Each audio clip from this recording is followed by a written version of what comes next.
Salut tout le monde et bienvenue pour une nouvelle vidéo. Aujourd'hui, on va répondre comme d'habitude à une question qui a été posée sur les forums Superphysique. On va parler d'un problème que vous rencontrez peut-être en salle parce que, il faut le savoir et vous le savez sans doute, la plupart des salles de musculation aujourd'hui ne sont pas tenues par des pratiquants de musculation et donc il y a un problème essentiel qu'on rencontre lorsque l'on souhaite progresser et c'est peut-être là un problème que vous rencontrez. Donc on va vraiment en parler en détail et je vais vous donner mes solutions, celles que j'utilise personnellement quand je m'entraînais en salle commerciale justement, ou que je fais utiliser aux personnes qui font appel à mes services de suivi coaching à distance afin qu'ils puissent progresser malgré un environnement pas toujours au top. Mais avant de commencer, comme d'habitude, je vous rappelle que j'ai réalisé une formation gratuite à destination des pratiquants de musculation sans dopage. C'est le premier lien dans la description où je recense mes meilleurs conseils. Je ne les ai pas donnés ailleurs, je les ai vraiment gardés pour cette formation gratuite, à partir bien évidemment des erreurs que j'ai faites, et elles sont nombreuses, je peux vous l'assurer, et des erreurs que j'ai vu faire et que je vois encore faire malheureusement de nos jours. Donc si ça vous intéresse de gagner du temps, d'éviter d'en perdre, de réduire votre risque de blessure et donc de progresser plus rapidement, eh bien c'est le premier lien dans la description. Alors cette semaine, sur les forums Superphysique, j'ai reçu une question qui m'a pas mal interpellé parce qu'elle m'a rappelé des souvenirs lors de mon inscription dans ma première salle, qui était pourtant une association, mais qui était une grosse association en région parisienne à Tremblay en France, qui s'appelait l'Apollo Club. En effet, je me souviens, quand je m'entraînais dans mon garage, chez mes parents, je me souviens que je faisais un cycle de développé couché, je faisais un classique 5x5 avec 3 minutes de récupération, et donc à chaque fois que je réussissais, comme j'étais jeune, ça montait assez facilement depuis un bon moment, je rajoutais 1 kg à la fois, donc je sais plus, j'étais parti peut-être de 5x5 à 69 je crois, et j'étais monté jusqu'à 5x5 à 83 kg, avant de partir en vacances et de réaliser ma rep à 100 kg, et ensuite, à mon retour de vacances, je m'étais inscrit à la salle, et je voulais m'entraîner comme je m'entraînais chez moi, à savoir monter progressivement. Et en fait, ce qui s'est passé, c'est que quand je suis arrivé à la salle, je voyais tout le monde qui s'entraînait, et personne n'utilisait de petits poids, je voyais qu'il y avait des poids de 1,25 kg, donc fallait vraiment les trouver, parce qu'ils étaient souvent bien cachés. Et sinon, il y avait des poids de 2,5 kg pour ajouter sur les barres, ou directement des poids de 5 kg. Et pour les haltères, ça montait de 2 en 2. Après, ils ont changé les haltères plus tard et c'était de 2,5 en 2,5. Et là, autant dire que je me disais, putain, c'est énorme. Alors que j'avais l'habitude, quand je m'entraînais dans mon garage, quand je réussissais, je sais pas, par exemple, 20 répétitions au curl incliné à 15 kg, ensuite je mettais 16 kg pour démarrer en 12 répétitions, pour monter jusqu'à 20 répétitions. Et donc, voilà, je faisais une petite incrémentation de 1 kg. Et quand je suis arrivé en salle, je demandais, j'étais jeune, j'avais 16 ans tout juste, je disais, où sont les petits poids, etc. Et il n'y en avait pas. Il n'y en avait pas. Et donc j'étais obligé soit de monter de 2,5 si je trouvais les poids, soit de 5 ou alors de 10. Et je me souviens de ma stupéfaction quand je demandais conseil au plus gros de la salle. Je me souviens notamment de Laurent alias le Finlandais. Je pense pas qu'il regarde cette vidéo, mais il s'entraîne toujours. Et de son pote GG, le gros GG. Donc deux gars qui faisaient du power, qui étaient vraiment forts. Et souvent, ils s'entraînaient comme des dingues. Chaque fois qu'on les voyait, c'était vraiment les plus forts de la salle. Et eux augmentaient les poids par 10 kg. En fait, ils se sentaient en forme, ils disaient bon allez on monte, on rajoute 10, ils se chauffaient tous les deux. Et donc ça donnait des fois, pas tout le temps, mais de temps en temps, des records où ils rajoutaient 10 kg d'un coup sur une barre, et puis elle passait ou elle passait pas. Mais c'était comme ça. Sauf que moi, à mon niveau, en fait, ça marchait pas. Quand je rajoutais 2,5 et 2,5, c'était déjà énorme, ça fonctionnait pas. Et donc, aujourd'hui, si vous entrez dans une salle commerciale, vu que toutes les salles ont réouvertes, c'est peut-être votre cas si vous n'êtes pas équipé en home gym, vous vous rendez compte que vous êtes souvent obligé de monter par ces incrémentations-là qui sont beaucoup trop importantes. En effet, lorsque on cherche à progresser, et notamment à prendre du muscle de manière naturelle, quand on fait de la musculation sans dopage, on ne progresse pas de manière explosive. On ne progresse pas de 2,5 kg par séance ou de 5 kg par séance, à moins que vous soyez en même temps dans une prise de masse sauvage, une porcification, comme on a l'habitude de dire, avec Superphysique, on progresse beaucoup moins rapidement. Alors, la vitesse de progression, elle dépend de beaucoup de choses, bien évidemment. D'une part, elle dépend de votre potentiel de base, on va dire, de vos antécédents sportifs, de votre morphoanatomie, de votre réceptivité, on va dire, aux différentes hormones anabolisantes. Donc, pour tout ce qui est morphoanatomie, je vous rappelle que j'explique tout et je montre tout en vidéo et en photo dans le tome 1 et 2 de la méthode Superphysique. Mais on va avoir chacun un potentiel différent. Autrement dit, plus on va débuter en général, et plus on va avoir une marge de progrès importante, et plus on va avancer dans sa pratique, avec des mois, des années de pratique, parfois plus de 10 ans de pratique, moins avoir de marge de progression, et plus les progrès vont être lents. il y a un deuxième facteur à prendre en compte, c'est que sur tous les exercices, on ne peut pas monter de la même façon. On ne peut pas rajouter 5 kg d'un coup au curl incliné, ou je sais pas, au curl bar, ou un exercice triceps d'isolation, ou même aux épaules. Alors que si on est déjà particulièrement fort, on pourrait se dire, je prends un exemple, si vous faites 10 répétitions à 120 au développé couché, et qu'un coup, vous faites 3 séries de 10 à 120 avec 3 minutes de récupération, vous laissez 125 faire une série de 10, il y a de fortes probabilités que ça passe. Maintenant, si vous faites ça à 60 et que vous essayez de faire ça à 65, il y a beaucoup moins de chances que ça passe. Parce qu'il y a une histoire de pourcentage en fait. En fonction des exercices, plus on va mettre lourd dessus, plus l'augmentation va être faible. On avait ce débat-là à la salle il y a quelques jours, notamment à la presse à cuisse, où on discutait de combien on augmentait à la presse quand on finissait un cycle de progression. Et moi je disais j'augmente de 5 ou de 10, et on avait l'un de nos camarades qui disait moi j'augmente de 20. Et donc forcément parce qu'il en est encore un peu au début en train d'apprivoiser la presse à cuisse, et donc lui il monte de 20 en 20 à chaque cycle, parce qu'effectivement il a encore beaucoup de marge de progression. Mais ça fait un pourcentage assez important parce que de mémoire il est à 240, et donc quand il augmente de 20, c'est pratiquement 10%, ce qui est assez énorme. C'est d'ailleurs une des raisons, ce pourcentage de progression, pour lequel je suis vraiment en faveur des séries longues. J'avais fait une vidéo il y a maintenant un peu plus d'un an, je pense, qui s'appelle les séries longues pour prendre du muscle, quelque chose comme ça. Il y a d'ailleurs un article phare un peu sur mon site rudicola.com pour ceux que ça intéresse.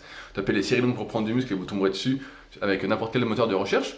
Parce qu'en fait, quand on rajoute une répétition sur une série longue, ça nécessite un pourcentage de progression moindre que si on passe de 6 à 7 répétitions, où là, il faut à peu près 15% de progression, ce qui est assez énorme, et ce qu'on atteint véritablement jamais, sauf explosion que je n'ai jamais connue et que sans doute vous ne connaissez pas, sinon vous ne seriez pas là en train de m'écouter. Et donc, quand on se retrouve dans ces salles commerciales, il y a plusieurs choses à faire. Donc, comme j'ai rapidement vu, quand je me suis inscrit en salle, que ça n'allait pas fonctionner pour moi et que ça ne fonctionnait pas, j'ai commencé à me ramener avec des sandos auxquels je rajoutais, donc des sandos, je ne sais pas si vous avez connu, c'était l'ancêtre des élastiques, des extenseurs, voilà, des extenseurs en français. Et je les ramenais avec moi à la salle et j'attachais dessus, je les enroulais autour de la barre, je faisais une sorte de nœud et je mettais un poids de 500 grammes que j'avais acheté à Decathlon parce que je n'avais pas de poids olympique de 500 grammes encore à l'époque, j'avais pas ma salle. Et donc j'arrivais et ça me permettait de rajouter 1 kg par 1 kg, et après je venais avec mes 1 kg, donc ça m'obligeait à rajouter, à venir avec peu mon matériel. Mais ça me gênait pas parce que c'était pas très lourd, c'est pas comme si on se ramenait avec 2 plaques de vin dans son sac à dos. Surtout qu'à l'époque, forcément, j'allais à la salle à pied, étant donné que j'avais pas le permis. Donc ça, c'est le truc que je faisais. Et donc, par la suite, comme j'ai ouvert ma propre salle de musculation, j'ai pu être confronté au problème, notamment avec le Super Physique Gym, qui est ma salle sur Annecy. D'ailleurs, vous êtes, comme d'habitude, les bienvenus si vous me suivez régulièrement, que vous êtes de passage à Annecy pour faire une séance ou plusieurs, ou si vous êtes à Annecy et que vous cherchez une salle un peu différente. Donc quand j'ai ouvert ma salle, c'était un des premiers trucs que j'ai fait, c'est de commander tout de suite, la première commande, des poids de 500 grammes, et progressivement on s'est même étoffé, puisque on a des poids de 200 grammes, de 250 grammes, de 500 grammes, de 1 kg, de 1,5 kg, de 2 kg, de 2,5 kg, donc pour vraiment pouvoir monter de manière très progressive. Donc ça, c'est le premier conseil que je peux vous donner et que je donne souvent à mes élèves, c'est n'hésitez pas à acheter des petits poids pour vraiment pouvoir être progressif sur les augmentations. Un bon exemple, où ça va vous servir, c'est par exemple sur les élévations latérales. Sur les élévations latérales, je sais pas, à 5 ou 6 kg. Si vous passez directement à 8 kg, ça fait une augmentation de plus de 30%, et c'est sûr que ça ne va pas passer. Alors certains pourront dire que si on fait peut-être plus de répétitions à 6 kg, on pourra mieux appréhender les 8 kg. Oui, tout à fait, mais il n'empêche que c'est toujours moins efficace que de passer à 6,5 kg, puis à 7 kg, etc., etc. Alors ça, c'est le premier point. Mais c'est plus pour les barres, parce qu'effectivement avec haltères, on a un autre problème, c'est qu'on ne peut pas rajouter des poids sur les haltères. Et donc dans ce cas-là, un autre truc que je fais acheter entre guillemets à mes élèves, c'est des lestes qu'on peut trouver dans n'importe quel magasin de sport, que ce soit GoSport, Decathlon, Intersport, etc. C'est des lestes qu'habituellement on met aux chevilles et que vous allez mettre au poignet en fait. Donc certes, ça va changer un petit peu la résistance, là où se trouve la résistance, vu que ce sera au niveau de votre poignet, mais ça va vous permettre de monter comme avec les petits poids, de manière plus progressive, et ainsi de vraiment pouvoir progresser. Parce que c'est un vrai problème, peut-être que vous en avez déjà rendu compte, et je vous en parle parce que sur le forum, il y a Megalistar donc, qui nous a posé la question, et qui dit voilà, je ne sais pas trop comment faire, parce que dans ma salle, ça va trop vite, est-ce que vous pouvez m'aider? Donc ça, c'est les deux premiers conseils que je pourrais donner. Ensuite, le troisième, c'est qu'effectivement, il ne faut pas avoir peur de monter trop doucement, parce que on est tous un peu pareil, quand on fait quelque chose, on aimerait que ça aille vite, on aimerait progresser de manière très très rapide, et la réalité nous rattrape souvent, et on se rend compte que en fait, pas du tout. Quand on vise le court terme, qu'on cherche à progresser plus rapidement, et c'est là qu'on progresse le moins bien. Je crois que j'en avais déjà parlé, j'ai un copain, lui, pareil à la salle, qui monte de 500 grammes en 500 grammes chaque semaine, parce qu'il a fait le calcul qu'au bout d'un an, ça ferait 26 kilos. Et ça peut sembler assez énorme de gagner 26 kilos sur des séries de travail, mais d'expérience, encore une fois, moi pour beaucoup de mes élèves qui sont semi-débutants en musculation, c'est-à-dire qu'on fait de la musculation par intermittence, par exemple pendant des années, comme le cas de la semaine dernière qu'on avait vu ensemble, qui n'était pas un de mes élèves, mais c'est un cas que je rencontre régulièrement, et ben en fait, si on y va de manière très très progressive, qu'on rajoute 500 grammes par séance ou 1 kg par séance, il est possible de progresser un an ou presque, je parle sur des gros exercices bien évidemment, sans avoir besoin de recycler, sans avoir besoin de redescendre pour remonter. C'est tout le principe des cycles de progression. Si jamais les cycles de progression ça ne vous parle pas du tout et que vous découvrez ça aujourd'hui dans cette vidéo, il y a deux choses que je peux vous conseiller de voir. C'est mon article sur les cycles de progression, vous tapez cycle de progression sur un moteur de recherche. Et le deuxième point, si vous souhaitez les utiliser de la bonne façon directement, c'est d'utiliser l'application SP Training qui est disponible sur tous les stores, donc le Play Store et iOS, où les cycles de progression sont directement intégrés à l'application. Vous avez juste à suivre, sachant qu'il faut utiliser des cycles différents en fonction des exercices, en fonction de votre niveau, en fonction des facteurs limitants, en fonction de votre morphoanatomie. Et donc on est régulièrement en train d'améliorer ces cycles de progression. Donc là où je veux en venir, c'est qu'il ne faut pas avoir peur de monter de manière très progressive, quitte à être un peu lent, que de monter de manière rapide, comme j'ai encore tendance parfois à le faire, parce qu'il faut toujours avoir en tête, quand on est un pratiquant naturel, que la transformation physique, elle ne va jamais se faire rapidement. Si aujourd'hui vous regardez cette vidéo, vous êtes tombé dessus par hasard et que vous dites voilà, je veux être prêt pendant 2 mois parce que je pars en vacances, etc., et que vous débutez la muscu, cette vidéo n'est pas pour vous. Vous vous êtes trompé, ou peut-être vous allez découvrir que justement ça prend plus longtemps, parce que quand on est naturel, encore une fois, se transformer physiquement, pour la majorité, ça va prendre des années. On va se transformer progressivement. Parfois, certains débutants explosent. Moi, ça n'a jamais été mon cas. Vous avez pu voir sur ma vidéo d'évolution qui est toujours sur la chaîne. J'ai jamais explosé. Et donc, c'est vraiment les progrès réguliers, en série plus ou moins longue, en fonction des exercices, sur les bons exercices qui vous conviennent morpho-anatomiquement, au niveau de l'amplitude aussi par rapport à votre mobilité et votre morpho-anatomie, qui vont vous permettre de vous transformer. Et c'est pourquoi je sais qu'on est tous tentés de vouloir ajouter 2,5 kg, de vouloir ajouter 5 kg. Moi aussi, des fois, ça m'arrive, par exemple, au rowing planche, je me dis, ah, je me sens en forme.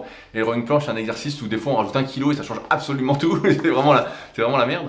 Et donc, mais il faut résister. Il faut résister. Il faut réussir à différer, entre guillemets, son plaisir. C'est un peu le secret des régimes qui fonctionnent.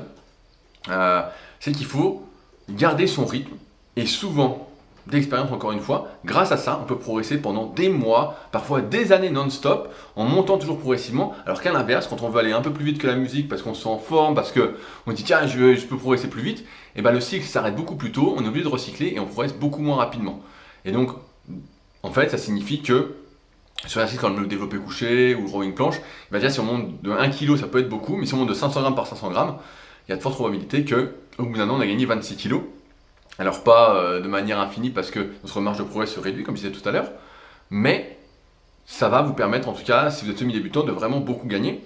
Et ça, on ne s'en rend pas compte que c'est un problème dans la plupart des salles, parce que comme je disais, elles sont tenues par des gens qui ne s'entraînent pas. C'est plus des machines à fric, on va dire, et il existe de moins en moins de salles associatives qui sont tenues par des personnes qui s'entraînent, etc., qui sont justement confrontées à ces problèmes de progression, qui n'ont pas ce petit boom où elles peuvent rajouter 10 kg d'un coup et puis ça passe.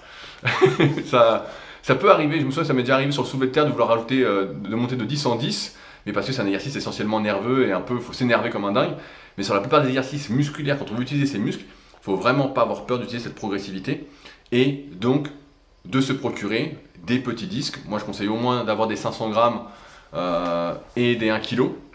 Si dans sa salle il n'y en a pas, c'est au moins le minimum, donc c'est pas très grave, il faut les amener à la salle et ne pas les oublier, sinon vous ne la trouverez peut-être pas. Et puis d'acheter des lestes, sinon, pour l'exercice avec haltère, même sur machine, faut pas hésiter. Alors après, je sais pas comment est votre salle, si on peut rajouter des poids sur les goupilles, nous au Super Physique Gym, on peut faire ça si on n'a pas de capot qui empêche de mettre des poids. Et d'ailleurs, on l'a démonté, je crois, sur une machine, exprès parce que on pouvait pas rajouter comme on voulait.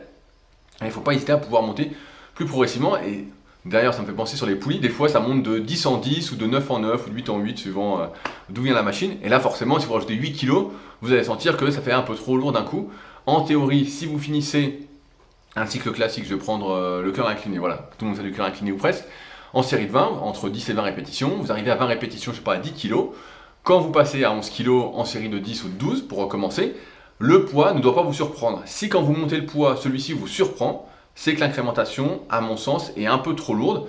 C'est le cas par exemple si vous passiez directement à 12,5 kg. Et là, forcément, ça va être un gros facteur limitant pour vous permettre de progresser. Et l'augmentation du nombre de répétitions au cœur incliné à 10 kg, vous allez vous dire peut-être que je vais monter jusqu'à 25 ou 30 répétitions. Ça ne va pas vous aider à progresser parce que le travail va être accentué non pas par les biceps, mais sur les avant-bras qui sont le vrai facteur limitant en série longue sur ce genre d'exercice. Donc c'est pourquoi les petites incrémentations, c'est vraiment quelque chose dont vous avez besoin pour vraiment progresser sur moyen et long terme, et c'est comme ça que vous allez vous transformer, je vous le garantis, à terme, et que vous atteindrez vos objectifs physiques, vos objectifs de force. Je parle évidemment dans un objectif de prise de muscle et pas où on n'a pas d'échéance, où il n'y a pas de compétition comme en force athlétique, mais c'est vraiment pour moi ce qui a fait une grande différence dans ma progression et ce qui fait une grande différence pour beaucoup de mes élèves. Et normalement, si vous êtes bloqué à cause de tout ça, ça devrait faire une grande différence pour vous. Essayez, et je vous promets que vous ne le regretterez pas. Donc voilà ce que j'avais à vous partager pour aujourd'hui. Avant de conclure, je voulais rappeler que l'année prochaine, j'enseignerai en BPGEPS sur la partie musculation à Sport-Léman, donc qui sera à Annecy et à Ballaison. Et actuellement, il y a les sélections pour y participer. Donc comme vous avez regardé cette vidéo pendant plus de 15 minutes, j'imagine que vous êtes des personnes qui sont motivées. Et donc si vous êtes motivé, eh bien, j'aimerais bien vous avoir en tant qu'élève lors de ce BPGEPS. Mon but, c'est d'avoir des élèves les plus motivés possibles pour vous transmettre pas tout ce que je sais parce que le nombre d'heures est limité, mais ce qui me semble le plus essentiel. On ira bien plus loin que la formation gratuite ensemble, on verra des analyses morpho-anatomiques qu'on fera en direct ensemble, comment personnaliser un programme, les cycles de progression vraiment en détail. J'essaierai vraiment de mettre le paquet, les exercices, les subtilités, etc. qu'on peut retrouver dans mes formations vidéo sur mon site, mais là on les verra vraiment en direct. Donc si ça vous intéresse, que vous souhaitiez passer un BPGEPS l'année prochaine, du moins en fin d'année parce que on est déjà au mois de juin, j'ai du mal à voir le temps passer. N'hésitez pas à me contacter, je vous mettrai en relation avec l'école. Il y a tous les liens de ce dont j'ai parlé comme d'habitude dans la description du podcast, donc le lien pour me contacter, le lien pour en apprendre plus sur la morpho-anatomie ou pour faire appel à mes services de coaching. Écrivez-moi avant de réserver quoi que ce soit, qu'on en discute et qu'on voit si on est sur la même longueur d'onde. Mais si vous avez vu cette vidéo, normalement vous avez compris que je ne vous promets pas une transformation en 6 semaines, 12 semaines, 90 jours ou je ne sais pas quoi. Ça, ça marche seulement peut-être pour les grosses pertes de poids, où là on peut perdre du poids très rapidement, mais quid ensuite de la suite, puisque je dérive un petit peu. La vraie transformation physique, c'est un changement d'habitude et ça se fait pas seulement sur 3 mois, ça se fait sur toute une vie, on va dire. Sur ce, je m'arrête là. Comme d'habitude, si vous avez des questions, n'hésitez pas en rapport avec la vidéo à les mettre dans l'espace commentaire. Si vous avez des questions qui n'ont rien à voir avec la vidéo, n'hésitez pas à utiliser les forums Superphysique sur www.superphysique.org. N'oubliez pas le petit pouce bleu et de vous abonner si vous souhaitez ne pas louper les prochaines vidéos. Sur ce, on se retrouve la semaine prochaine donc pour un nouveau sujet et j'espère de meilleurs progrès ensemble. Allez, salut!